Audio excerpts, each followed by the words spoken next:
Hello and welcome to a Smurd P video, and today we are looking at X-Men by Gerry Duggan. And on the cover we have the Russell Dorman cover, trading card covers, and we have new edition Havoc, and this is issue 16. And on the back you've got the classic bios that would have been on trading cards. I'm a big fan of these. I love these sort of things. So let's have a look in the issue, and then we get this little statement: the suit makes the mutant, Mr. Sinister. So to begin with this issue, we go back to a time where Forge and Sinister are negotiating. And I'll be honest with you, it was a little bit cryptic. Forge was talking about 3 names that he clearly wanted access to their powers. And it's all about a quiet negotiation. And we also get from Forge an indication that he's not a fan of necessarily governments, because he's sort of been done over by human governments in the past. You know, I mean, if you go back to his weapon that depowered Storm, for example, you know, that's one of those examples in that conversation. So we know of 2 names that are on there, but the third one, we don't know who that is. And Ford says that one is the most important. And Sinister says you need access to a cradle. And very sinisterly, ironically, no pun intended, we clearly Forge has access to a cradle. So the Xavier cradles is what accesses memories and moments that these mutants have lived through, so that when they're resurrected, they get put in that way, if that makes sense. Most of you probably know that if you've been reading for the last sort of 4 years. So this is written by Gerry, and we have Joshua Cassara on the writing. Guru EFX, I don't know if that's a company or an actual name, is the artist. Yeah, that's thrown me out completely. I hope that's a person and not a company. If it's a company, then I'd be disappointed if my name wasn't on there if I did that work for this issue. And then you've got Clayton Cowles on the letters. He's been on here for a while. And Tom Muller and Jay Bowen on design. So we get this conversation. So in the last issue, we learned that he had access to Mystique's power and Caliban's power, but we don't know whose third power he's got access to. And Forge talks to Caliban about how this agreement for him to use his powers and him like this. And he said that he spoke to him and that he agreed to this. But we now know that he didn't get that agreement, but however, he is able to perhaps manipulate the child mind off Caliban and say, you've done things, you've been manipulated to do things for the wrong reasons. I said to you that I wanted to do this for the right reasons. And doesn't it feel good? So he sort of manipulates him in that way. And now he goes into stealth mode, and he tells him a secret. He says, I didn't tell Mystique that I wanted to use her powers. So he sort of makes it, he sort of gains his trust in a way. And then you've got Sarafina, who is following Forge into this thing. Now, this bit I thought was a bit ridiculous. Havoc kind of loses his crap really easily about Forge going into the thing, etc. And we should all be going in there. And Cyclops says, if you go in there, you're gonna speed up a hell of a lot of things, and we don't have any suits, etc.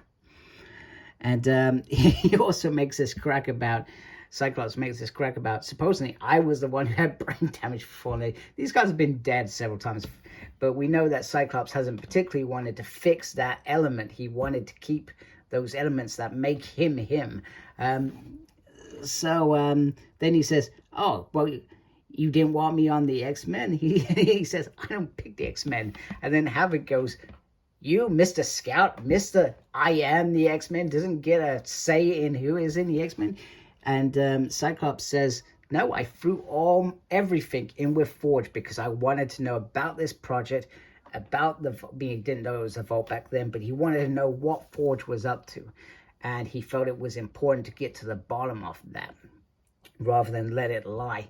And then in turn, this is the funny bit, Cyclops says, Forge then picked you to be on the X-Men as a joke and a dig at me, which, as you can imagine, riles up Havoc completely. And Iceman makes this crack, oh, it's just then they're just bickering, as sometimes siblings do. Even when they're grown up, they sometimes do bicker and dig at each other. But Havoc, who's probably been unhinged since this sort of run began, which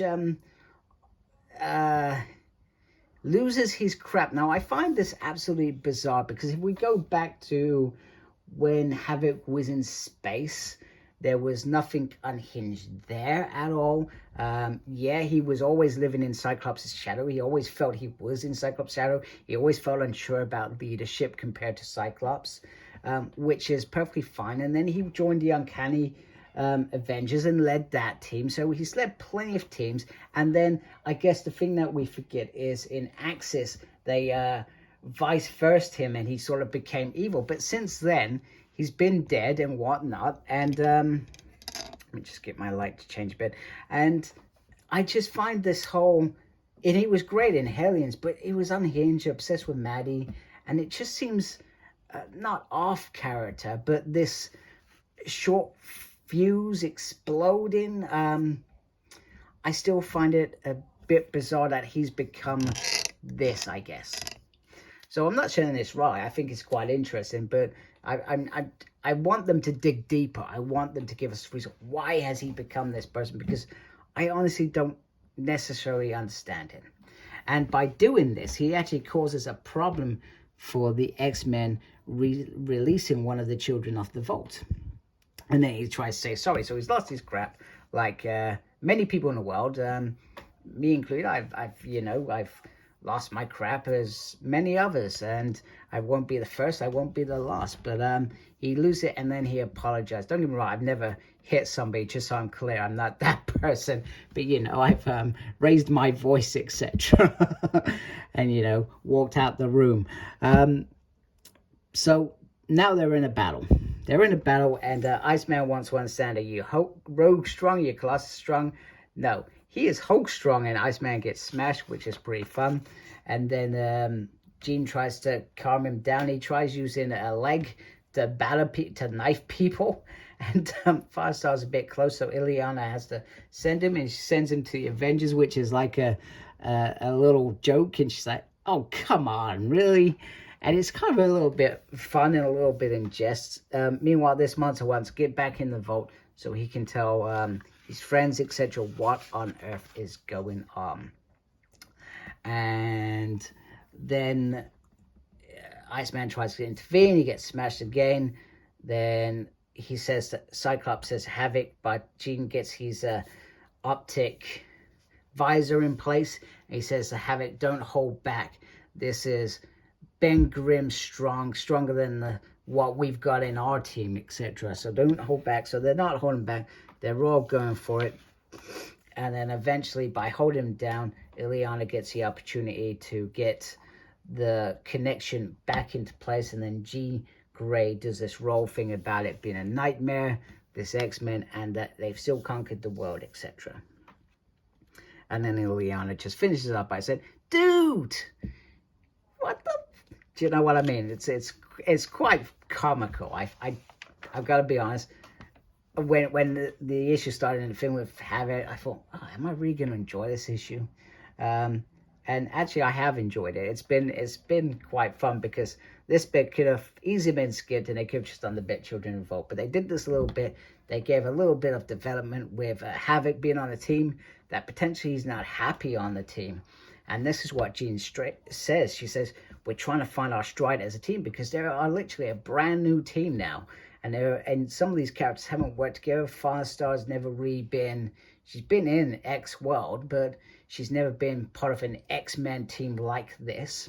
Forge has never really been a team player, sort of hovered on the side, etc. And then you've got Illyana, Cyclops, Jean Grey, and Iceman that probably really work together. Cinch is apparently depressed somewhere else, which sort of threw me off. I can't remember what happened in the last issue, but that bit threw me off because I thought actually Cinch was actually turning into a character that I was really enjoying. So to do the U-turn, and the only thing that I can think of is that he was in that vault for a very long time, and it's sort of, he's an old man, and it's sort of, he's seen a lot, and it's got to him. It's got to him that he's sort of lost the love of his life as well. So, you know, which is fine. He's in reality, he's probably actually grieving for Laura, that relationship. So anyway, back in the vault, Caliban and Forge making some headway. They're making so much headway that that they get to this area, which is where they keep sort of biological material, and it's they feel like that they found the mutant that they were looking for, and clearly it was being experimented. However, this wouldn't be X-Men without a shock, without a to be continued. And it's like, oh damn, you asked if I ever feel dumb, so Caliban clearly asked that, and he's like, now I feel dumb, because this is absolutely dynamite. Yes, that's right. Laura Kinney didn't die. Old Laura Kinney didn't die. She is alive and trapped still within the vault.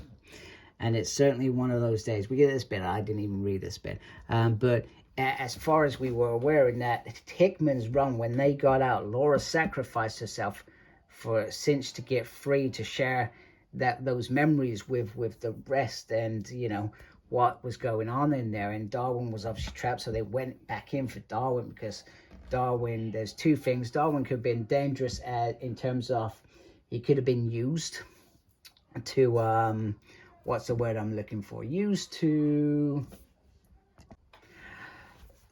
yeah, so there was two ways of looking at it, that they went back into Darwin because his information that he had in his brain could lead to the X-Men being in danger, but also they wanted to save him from being used by the Vault as well. So this story of the Children of the Vault is coming along nicely, and I'm very, very happy, and I'm looking forward to issue 17, etc. And yeah, it's been great. So if you like my channel, please subscribe. I really appreciate that. Thank you to everyone that subscribes to my channel. Jenny, I'm looking forward to hearing your thoughts on this issue, by the way, mate. Make sure you look after yourself. Very important. And as always, embrace geekiness. Take care. Goodbye.